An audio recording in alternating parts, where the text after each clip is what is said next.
¿Cómo está? Un gusto saludarle, gracias por compartir con nosotros esta entrevista a fondo hoy, con quien el día 11 de marzo va a entrar por primera vez. Lo hizo como alcalde al Congreso Nacional quizás muchas veces, como alcalde de Calle Larga, pero hoy, este 11 de marzo, lo va a hacer como diputado electo por el Partido Socialista. Me refiero a Nelson Venegas. ¿Cómo está, Nelson? Un gusto tenerlo en esta entrevista a fondo. Muchas gracias, Bernardo. Saludarte a ti, por supuesto, y a todos quienes van a ver y están viendo este programa, y ojalá que sea bien entretenido. Una pequeña acotación. ¿Sabes qué? La última vez que yo estuve en este programa, en este específicamente, fue en vivo y en directo, fue en Viña, y fue el mismo día que fue el estallido social. Mire. ¿Ah? Así que, y después después vino la pandemia, así que nunca más tuvimos la posibilidad de estar presencialmente juntos, pero se cumple esa situación. Ahora, Nelson, ya que usted lo recordó, ¿usted cree que se avanzó en algo, en lo que se planteó en ese momento, lo que llevó incluso, ¿no es cierto?, al cambio de constitución que actualmente la Convención Constituyente está elaborando? Había muchas medidas y había muchos petitorios de la población en general que pedía que cambiara en este país. ¿Se avanzó algo en este tiempo con respecto a lo que se planteó durante lo que fue el estallido social? Yo creo sí, absolutamente. Mira, con sus pros y con sus contras, pero creo que el principal avance es que un poco volvió la soberanía al pueblo. Es decir, el pueblo, la gente, la ciudadanía se empoderó nuevamente. Porque la verdad de las cosas es que antes del 18 de octubre teníamos una ciudadanía un poco dormida, que más bien decepcionada de la política no participaba en esta y era prácticamente una ciudadanía resignada. Entonces lo que ocurre desde el 18 de octubre en adelante hasta la fecha es que como que la gente toma el control un poco de la situación y evidentemente eso trae consigo cosas muy buenas porque se pelean las cosas que la gente quiere, pero también trae cosas malas porque evidentemente esto se asumen otras cosas. Es una nueva etapa, un desafío nuevo y distinto. Y generalmente las cosas nuevas traen cosas buenas, pero también cosas malas. Es un proceso también de aprendizaje, porque está como empezando nuevamente al empoderarse la ciudadanía y a volver a tomar la soberanía sobre su poder, empieza a aprender. Y por lo tanto, claro, hay muchas deficiencias y hay muchos errores que se cometen, como cuando se aprende cualquier cosa en la vida. Pero el hecho que vuelva ya a la ciudadanía el poder es una cuestión, creo yo, bastante importante. Por eso que de una u otra manera hoy día se discuten cosas que le importan a la ciudadanía. Fíjate, antes de esto, para bien o para mal, el tema de la AFP prácticamente era un tema que no se cuestionaba a nadie. El tema, por ejemplo, de la inclusión de las diversidades sexuales era un tema prácticamente de minoría, que nadie los trataba. El tema, por ejemplo, de las naciones originarias, de los pueblos originarios, era un tema que tampoco nunca se tomaba en cuenta. Entonces hoy día se discuten estos temas que estaban como escondidos, pero que existían y como hemos visto eran, parece, bastante fuertes. Ahora, en este ámbito, en este ambiente, en esta realidad le va a tocar a usted asumir como diputado por el Distrito 6. ¿Cómo está a día de que ocurra esto? ¿Cómo se está preparando? Porque, claro, ser alcalde, ¿no es cierto?, tiene sus pros y sus contras, pero ser alcalde significa prácticamente tener una serie de derechos y deberes que hay que cumplir hacia su comunidad, en este caso hacia Calle Larga, pero ahora ya entra a representar con atribuciones diferentes, con situaciones diferentes, ya no a una comuna, sino que a una cantidad enorme de comunas. Sí, mira, para mí es muy importante este paso y este nuevo desafío. Yo fui alcalde en 3 oportunidades, fui 12 años alcalde, pero aparte de eso, mucho de lo que yo he estudiado, incluso en el extranjero, tiene que ver con gobiernos locales. Aparte de eso, trabajé en municipalidades, o sea, yo soy del mundo local, me representa mucho. Y si tú me preguntas derechamente cuál es el trabajo más lindo y a la vez más sacrificado que puede existir, es el trabajo de los alcaldes y de la alcaldesa. La gente muchas veces no lo entiende, no lo asume, pero da por descontado el hecho de que cuando sale a la calle hay luz, hay basura, hay áreas verdes, hay educación, hay salud, hay planos reguladores, hay construcciones, y todo eso lo generan la alcaldesa y los alcaldes. Por lo tanto, es muy ejecutivo, es muy desafiante, es muy bello, son de trabajos concretos, a diferencia de lo que yo creo que va a ocurrir en el Parlamento, donde uno de una u otra manera es un voto más solamente. Entonces, si a mí me preguntan como servicio público, lo que se realiza desde las municipalidades es realmente maravilloso. Pero yo, aparte de ese tema, tengo una beta, porque a mí siempre me gustó, bueno, yo soy abogado y me gusta mucho lo que tiene que ver con el derecho constitucional. Entonces, de una u otra manera, siempre quise también participar de la discusión legal, de la discusión legislativa. Los abogados estudiamos derecho, estudiamos leyes, y las leyes se hacen en el Congreso. Entonces, por lo tanto, el poder participar en la gestión, en la elaboración de esos proyectos, también es algo que me satisface profundamente, pero sí debo reconocer que estoy ansioso como cuando un niño, como cuando fui a entrar a la universidad, cuando entré a la universidad. ¿Ah? Eh, Estoy muy nervioso también, porque quiero hacerlo bien y porque sé que el periodo legislativo que nos va a tocar enfrentar es un periodo un poco más complejo que los periodos anteriores. Y eso significa, por lo tanto, que vamos a tener muchas más tareas que realizar, mucha más ponderación. Pretendo, más allá de los ideales que yo evidentemente tengo, pretendo ser una persona que imponga o que establezca cierto grado de prudencia, de ponderación en la política, porque creo que es absolutamente necesaria a propósito del tiempo que nos está tocando vivir. Y con un gobierno de una coalición que por primera vez, porque hablemos de coalición, ¿no es verdad?, de la cual el Partido Socialista, al cual usted pertenece, ha sido parte en la última fase. Aunque yo tengo la impresión de que desde la primera vuelta, pese a que hayan otros candidatos, mucha gente del Partido Socialista se alineó con Gabriel Boric y con sus ideas. Pero en esa perspectiva, con un gobierno, reitero, nuevo en cuanto a gobernar, porque hay muchas figuras nuevas, porque la verdad es que se han planteado nuevos temas, hay una convención constituyente, entre medio va a haber una votación de una nueva constitución si se aprueba o se rechaza. Entonces, ¿cuáles son los principales desafíos en este aspecto para ustedes, Nelson? Mira, a mí me gusta, además del derecho, creo que incluso más que el derecho, me gusta la historia republicana, la historia de nuestro país, la historia en general. Nosotros estamos viviendo un periodo muy parecido al que se vivió en Chile en la década del 20, de 1920, principalmente desde 1925 en adelante. Es un periodo que muchos creen que, por ejemplo, cuando surge la Constitución de 1925, surge inmediatamente. No, la Constitución de 1925 estuvo lleno de momentos críticos, de ir y venir de acontecimientos políticos. Estuvo, por ejemplo, el tema de Alessandri, Alessandri se iba, Alessandri volvía, después había juntas militares, estaba ruido de sable, después vino Carlos Ibáñez del Campo, después vino Marmaduke Grohe cuando fue la República Socialista, estuvo Esteban Montero, todo eso hasta el año 1932, en que vuelve Alessandri y como que recién empieza a configurarse el entramado institucional que rigió hasta 1973.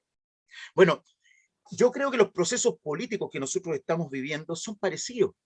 Y pensar que esto se va a solucionar de un día para otro, creo que también es un error y una ingenuidad, un desconocimiento, una ignorancia de cómo funciona la política. Y eso, por lo tanto, obliga a que aquellos que ejercemos y nos vamos a dedicar al tema parlamentario, al tema legislativo, a la política en sí mismo, tenemos que tener conciencia de que estamos viviendo en medio de un proceso y de una crisis política en nuestro país. Y eso significa que durante algunos años vamos a tener que tener un actuar que esté a la altura de las circunstancias. No es que vaya a salir una nueva constitución y que vaya a llegar el presidente Boric y esto se va a solucionar y el descontento ciudadano acumulado se va a terminar. No es así. Las crisis son un poquito más largas.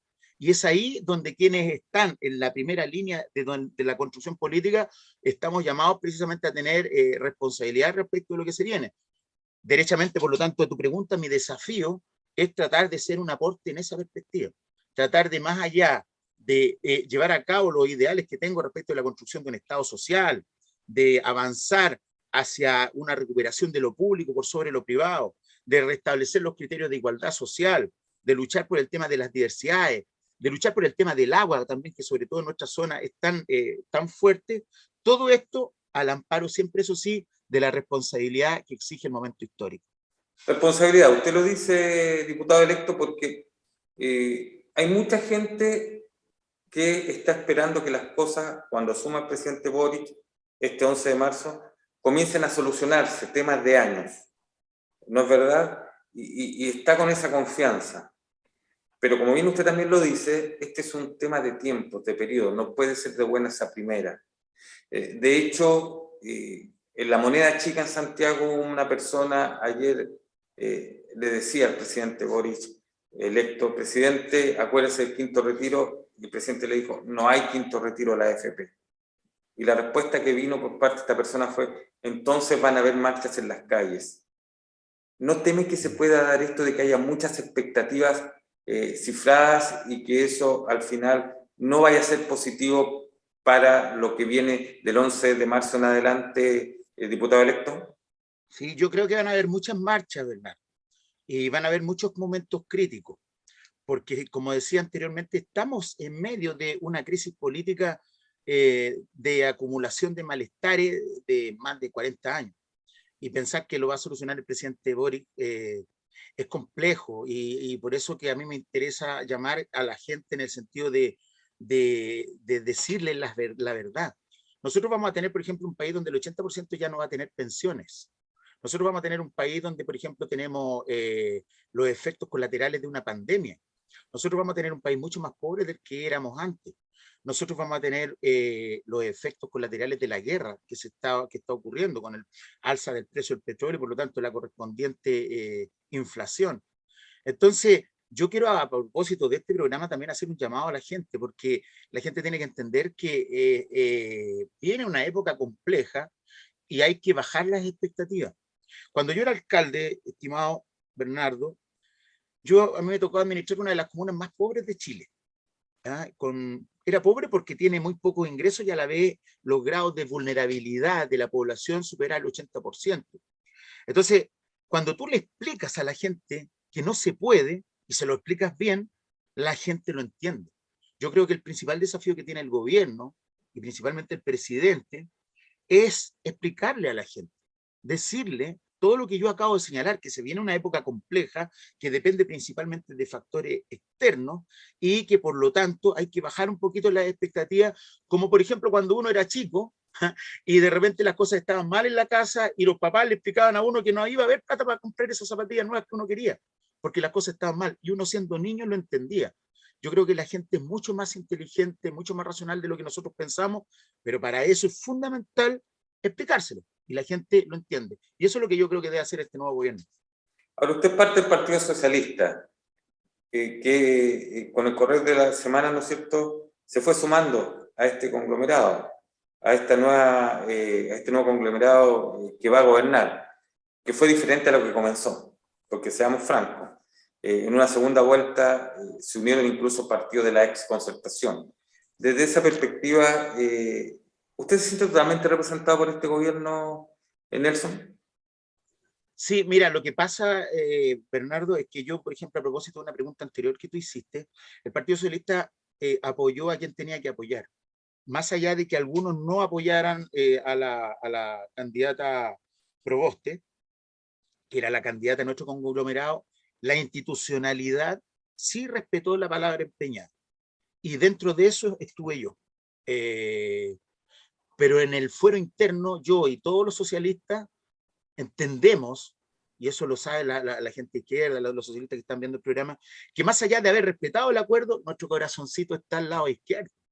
Y sabíamos que por lo tanto el presidente Boric es de una u otra manera de un pensamiento muy parecido al nuestro. Si basta escuchar sus discursos, basta, por ejemplo, señalar que cuando él asume como presidente, o sea, cuando él es elegido presidente, él cita a Salvador Allende. Y ha citado constantemente a Eugenio Mate, a Eugenio González, a Marmaduke Quiroga, a Raúl Ampuero. Él es un gran seguidor de Raúl Ampuero y el Frente de Trabajadores. Por lo tanto, yo creo que la sintonía que existe entre lo ideológicamente, lo que siente Gabriel Boric y lo que sentimos los socialistas es bastante fuerte. Sin perjuicio, insisto, de que sí respetamos la palabra empeñada, pero en términos de político, ideológico, sentimos de verdad una cercanía bastante grande. Y eso ha quedado de acuerdo en el gabinete que se nombró y que va a comenzar a gobernar con Gabriel Boric a partir del 11 de marzo, Nelson. Sí, mira, más allá del tema que pudiera ser un poco, no gustarle mucho a la gente, porque se entiende como el típico cuoteo político, yo tengo la sensación de que el Partido Socialista puede ser un tremendo aporte porque ha gobernado. Y si bien es cierto, muchas veces se cataloga el tema de los 30 años, etcétera, etcétera, etcétera, yo tengo que decir que yo soy el primer profesional de la familia Venegas y que antes nosotros no teníamos auto y esas cosas. Entonces, creo que también se hicieron muchas cosas mal, pero también hartas cosas buenas. Pero sobre todo hemos sido parte de lo que es, de lo que es el manejo del Estado. Y cuando se requiere gobernar, se requiere también esa experiencia. Entonces, por ejemplo, aportes como de Montes, que ha sido diputado, que ha sido senador, que tiene experiencia en términos de vida y que aparte de eso es una persona de una connotación muy importante. El hecho de que él sea ministro hoy día de una cartera tan importante como vivienda, pero por lo tanto también ser parte del equipo político del presidente Boric, viene a combinarse con la gente nueva y por lo tanto se produce una complementación entre lo nuevo y la experiencia que creo que puede ser bastante bueno, muy, muy bueno. Yo creo que el aporte que puede realizar el partido en ese sentido, más allá del cupo propiamente tal, sino que desde la experiencia, creo que puede ser un tremendo aporte. Sigamos con el tema de los nombramientos porque también se conocieron después de un largo tiempo de espera lo que son los delegados, tanto regionales en el caso, ¿no es cierto?, y los provinciales, con una consideración bien importante que a lo mejor pocos lo han tomado en cuenta, que todas las figuras o todas las personas que fueron nombradas son del Distrito 6, es decir, son del sector de Marga Marga hacia el interior. La delegada regional presidencial, por ejemplo, Sofía González del Partido Comunista, tengo entendido que es de Quillota. De hecho, fue candidata a concejal por Hijuelas y fue candidata también a diputada por el Distrito 6. Bueno, y el resto, claro, tiene que ver también con la circunstancia de que las provincias se ubican hacia ese sector. Entonces, desde esa perspectiva, ¿a usted qué le parecieron estos nombramientos? ¿Y qué le parece que, en cierto modo, haya una línea de decir, desde el interior de la región también pueden haber buenos representantes políticos en Valparaíso o en la propia región? Sí, yo creo que había un despertar del interior, como se le denomina ya en Valparaíso. ¿Ya? Fíjate, por ejemplo, que en el Valle de la Concagua hoy día tenemos 3 diputados, cuestión que para nosotros era insólita. Tenemos un constituyente, ni siquiera en el Distrito 6, sino que solo desde el Valle de la Concagua. El Valle de la Concagua ha tenido un remesón, por eso que tanto se habla del tema de la región Aconcagua, todo eso, porque muchas veces la gente de Valparaíso y de otros lugares no entienden que este efectivamente es un sentimiento tremendamente arraigado en nosotros los aconcagüinos y las aconcagüinas. Y por eso que se obtienen estas votaciones que se obtienen acá. Ahora yo creo que el hecho de que todavía haya muchos nombramientos del Distrito 6 es porque todavía no se nombran los jefes de servicio y no se nombran los seremi, ¿ya? Y por lo tanto se han nombrado principalmente los delegados provinciales. Y el hecho de que sea nuestra delegada presidencial, y aprovecho mandarle un dato, yo quiero mandarle y enviarle este mensaje, que cuenta con toda mi colaboración, con todo mi apoyo, y porque aparte de eso me tocó conocerla en un debate político que tuvimos acá en San Felipe, cuando ella era candidata a diputada, y me parece una persona que tiene, por sobre todas las cosas, buenas intenciones, que conoce muy bien las políticas desde la perspectiva de género y de los nuevos desafíos que vienen, así que yo creo que es un tremendo aporte, es mujer, un tiempo, más allá de que uno se las quiera dar de bonito o algo por el estilo, pero yo creo que el empoderamiento de las mujeres también es fundamental, hay que asumir los ruidos de la calle, los ruidos de la calle hablan que hay muchas mujeres que necesitaban participar y por lo tanto el Estado se tiene que hacer cargo de aquello y por lo tanto creo que es una excelente decisión. Y yo en lo personal también estoy bastante contento con las delegaciones provinciales, incluso y particularmente, por qué no decirlo, de lo que ocurre acá en los Andes. En los Andes yo al delegado lo conozco perfectamente, un excelente abogado que ha participado en servicio público, que tiene mucho posgrado en términos de lo que tiene que ver con el servicio público, ha sido jefe de la unidad de control de la Municipalidad de Calle Larga, por lo tanto maneja al revés y al derecho lo que tiene que ver con la transparencia, que es lo que más requiere la gente hoy día, que la gestión sea transparente, que sea honesta. Bien, bueno, habrá que esperar entonces porque, insistimos, a partir del 11 de marzo, en unos días más, Chile va a cambiar en cuanto a gobierno, va a cambiar en cuanto a muchas cosas, van a ingresar parlamentarios nuevos, como en el caso suyo, ¿no es cierto?, al Congreso. Entonces hay que esperar qué es lo que va a ocurrir, siempre con la sapiencia necesaria, porque esto no es de un día para otro. Sería ilógico, como bien lo hemos conversado en esta entrevista, pensar aquello. En esa perspectiva no puedo dejar de retomar un tema que ya lo tratamos más o menos, que tiene que ver con la Convención Constituyente o Convención Constitucional. ¿Cómo ha visto el desempeño, ya que usted es un abogado que le gusta tanto este tema constitucionalista, con una serie, ¿no es cierto?, de altos y bajos, donde ya por lo menos se está comenzando a elaborar el borrador de lo que podría ser el documento que se va a votar próximamente? Mira, hay un capítulo en El Príncipe de Maquiavelo, que es un libro que a todos los que nos gusta la política de cabecera, que señala que siempre cuando se va a establecer algo nuevo, hay una resistencia muy fuerte. Primero, porque lo nuevo aún no se conoce, y segundo, porque los que tenían privilegios anteriormente no quieren lo nuevo porque quieren seguir gozando de esos privilegios. Entonces, siempre la imposición de algo nuevo es algo muy complejo, porque los que van a salir beneficiados por lo nuevo aún no conocen los beneficios, y los que eran beneficiados por lo antiguo sí los conocen. Eso no lo digo yo, lo dijo el príncipe, el creador de la ciencia política, que es Nicolás Maquiavelo. Entonces yo creo que tiene un poco de eso. Ahora, yo también tengo bastante crítica, entre paréntesis. Yo sé que hay varias cosas que a mí personalmente, como amante del derecho constitucional, no me gustan. ¿Ah? Creo que hay una suerte de demasiado desintegración de lo que es la conformación de Chile.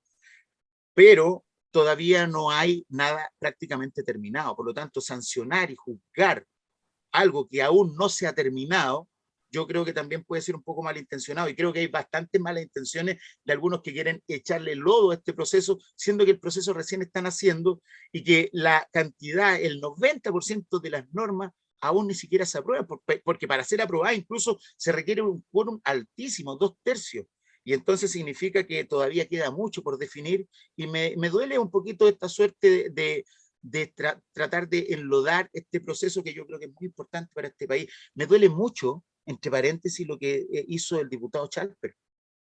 Porque si seguimos en esta lógica de decir, no, es que ellos no nos dejaron gobernar, entonces nosotros no los vamos a dejar gobernar, yo creo que eso a lo único que le afecta no es a Chalper ni a nosotros, le afecta a la gente. Es Y nuestra que, primera obligación es con la Nelson, gente. Nelson, pero acuérdese que hubo un parlamentario que también fue, o que ha sido senador, que dijo, vamos a pasar la retroexcavadora. Entonces, lamentablemente, estas son las prácticas antiguas de la política y hay que ser súper franco y claro, es lo que la gente no quiere y por eso quizás el deterioro de la imagen, ¿no es cierto?, y la falta de credibilidad en los políticos y en el Congreso. Sí, pero mira, déjame justificar en parte eso de la retroexcavadora. El senador Quintana, cuando dijo eso, en realidad todo el mundo lo atacó, y resulta que después salió toda la gente a la calle pidiendo precisamente que hubiera cambios en las estructuras políticas de este país, y de una u otra manera eso era un poco lo que había dicho Quintana. Pero lo que dijo Chalper, Bernardo, y no quiero, no me interesa andar peleando con él, pero es grave porque en el fondo deja de manifiesto que dice públicamente que no va a dejar gobernar.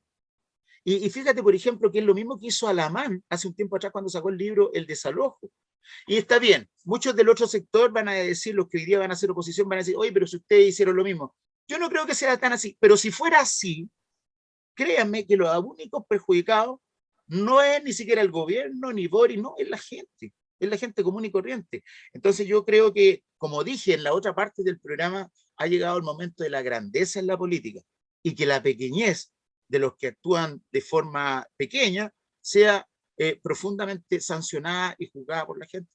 Bueno, ese es el ambiente con que usted se va a encontrar a partir del 11 de marzo, ¿no es cierto?, acá en la calle Pedro Montt con Avenida Argentina en Valparaíso, pues, Nelson.